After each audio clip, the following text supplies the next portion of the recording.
It's week 8 of the AUDL season, and the 8-0 New York Empire are hosting the 1-4 Ottawa Outlaws on Pride Night at Joseph Facina Field on Saturday. New York dismantled Ottawa 30-18 in their first matchup this season a few weeks ago, and with Ottawa playing against the Boston Glory up in Boston on Friday night, it will again be an uphill climb for the Canadians this time around. But if you're New York, you've got to stay sharp. You've got to win that playoff berth, something they could do with a victory. And again, you've got to stay sharp for the rest of this season after taking care of business against DC on 2 different occasions this year. First place in the division, aka hosting duties, is the Empire's now if they want it, but you still got to play the games. And as a matter of pride, this is a team that is well on their way to at least an undefeated regular season, just like they did in 2019, but again, you got to play the games. And speaking of 2019, that year the Empire sent 4 players to the inaugural All-Star game. Living legend and a player that it wouldn't have made much sense to have a first All-Star game without, Bo Kittredge was selected. As was Ben Yot, who was in the midst of his first AUDL MVP season, and Jeff Babbitt, who was one of the lone D-line representatives that year. And the fourth was Ben Katz, getting the call as an elite defender, and somebody that not everybody outside of the Northeast might have even heard of. For those who know me really well or follow me on social media, you do know that I'm a huge FC Barcelona fan. I even do some work for them. And I've been waiting a long time to use this Vicente Del Bosque quote in regards to the Spanish midfielder Sergio Busquets. Busquets is tall, lanky, kind of slow, not your typical athlete for soccer, but he puts his fingerprints on everything.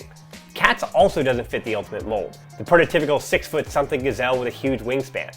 Of Busquets, Del Bosque said, "Watch the game, you won't see Busquets, but watch Busquets and you'll see the game."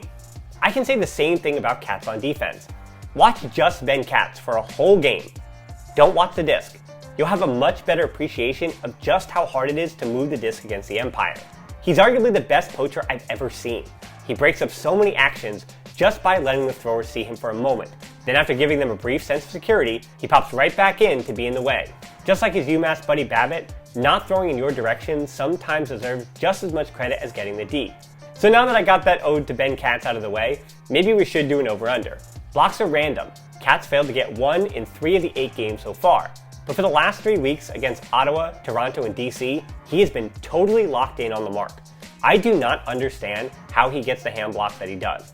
So between his elite mark and his elite poaching, I'm saying that he makes it 6 of 9 with a block this season, going over 0.5 blocks. And before we head to our next over-under, I want to remind you that Saturday night, June 18th, it's Pride Night at Joseph Facina Field. We hope to see you there showing your support. For Ottawa, I want to stick on the theme of underrated players around the league. It was nice to see Jeremy Hill get interviewed by Atlanta's Matt Smith on AUDL Weekly a few weeks ago, and I think that Hill, being an underrated player, does deserve some more credit than he gets, especially as one of those captains. He's been doing everything for Ottawa this year, 11 assists, 16 goals, and 3 blocks in 5 games, consistently making himself a threat wherever they need him.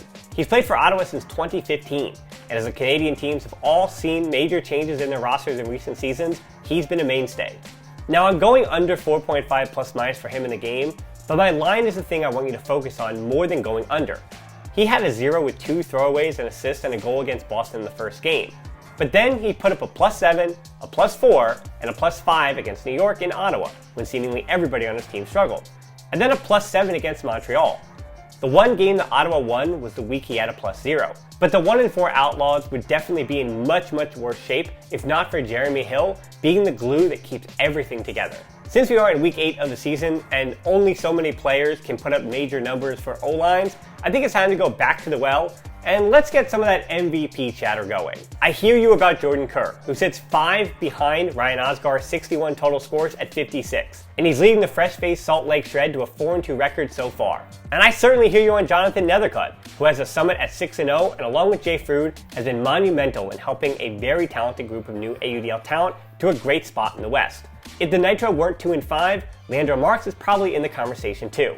But if you're someone that tends to want to give the MVP to a player putting up huge numbers and playing on the best team in the league, then the answer right now is only Ryan Osgar. You can only play who's in front of you, and in a huge matchup against the Breeze, he went 36 for 36, plus he scored a goal and threw 6 assists. And now he's doing it without his main man Ben Yot, who's moved over to the D-line.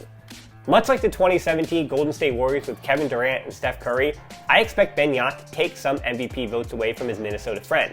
And that's a path I see to them both being punished for playing their part in the Empire juggernaut. So now that I've given you all that chatter, maybe I can give you an over-under too.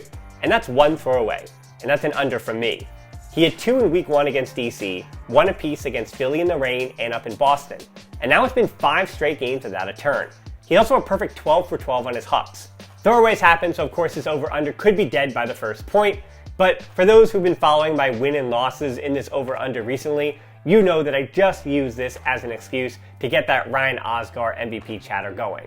Yes, Yacht and yes, Babbitt are also candidates, but right now I think Osgar is the MVP candidate for the Empire if they could just choose one representative. Alright, so again, it's over 0.5 blocks for Ben Katz, it's under 4.5 plus minus for Jeremy Hill, and it's under 1 throwaway for Ryan Osgar. If you've got an opinion, and most AUDL fans do, hit us up on Twitter or Instagram with your picks, and as always, enjoy the game.